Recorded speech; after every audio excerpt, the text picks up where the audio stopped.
Third video, he's boiling by now. Hopefully the steam doesn't get into the way of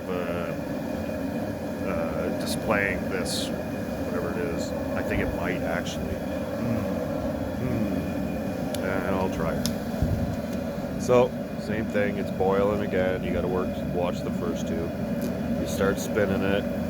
It was boiling there for a second, you saw it. You start spinning it, foaming up, you know what I mean? You spin it just like before. Now, if we can see it through the foam. Oh, I don't know if we're gonna be able to.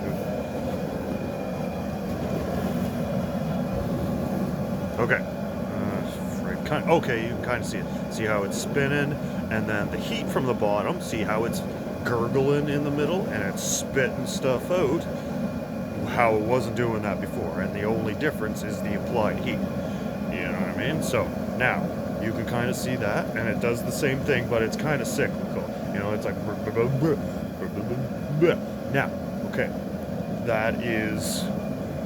that setting is set. Now we're on Earth, and we have like gravity, so you have to take that into account. That the forces of gravity are making whatever is spitting up fall back down on itself, and that's what's making that cyclical gurgling, I guess, action. Now, if that force wasn't exerted on what that is doing, then what it would do is spit out a straight stream right out the middle of this, and it wouldn't fall back down onto it, right? So if that makes sense, and then you apply that action of if gravity wasn't put onto this, that middle stream of that bubbling sap would just fly straight up into the air, you know what I mean?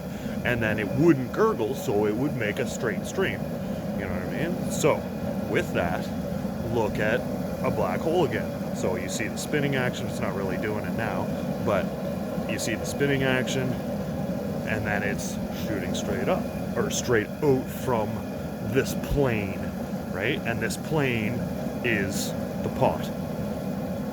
Whatever the plane is on for the black hole, it just depends on, I suppose, the orientation it is to the Earth in relation to us in the universe, I guess. Something like that. But to us, that would be the bottom of this pot. And the flame is what is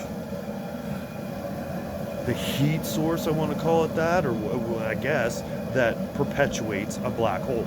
You know what I mean? Because if gravity wasn't there and heat was constantly applied, this would always do that bubble thing and straight out.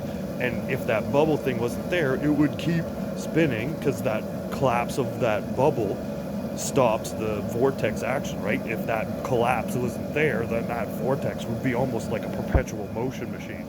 You know what I mean? Am I wrong? And that's why I'm doing all these friggin' stupid videos about comparing boiling sap to black holes, you know. So, okay, there's that. I don't think I'm going to do another video. I may, if this one doesn't turn out right, but I'm not into the editing shit. I just am, like, too oddly curious at this time, because I don't make videos, and I, for whatever reason, needed to get this one out, because it's so curious to me, because it's, in my mind, it's the same thing. It's just this is extremely tiny, and a black hole is extremely large, and I'm just curious if I'm just being you know what I mean, a dumb ex-army guy that's just a little too curious. Okay, thanks. If you actually listen to these, neato, and hopefully you maybe know somebody who can actually give me an honest answer without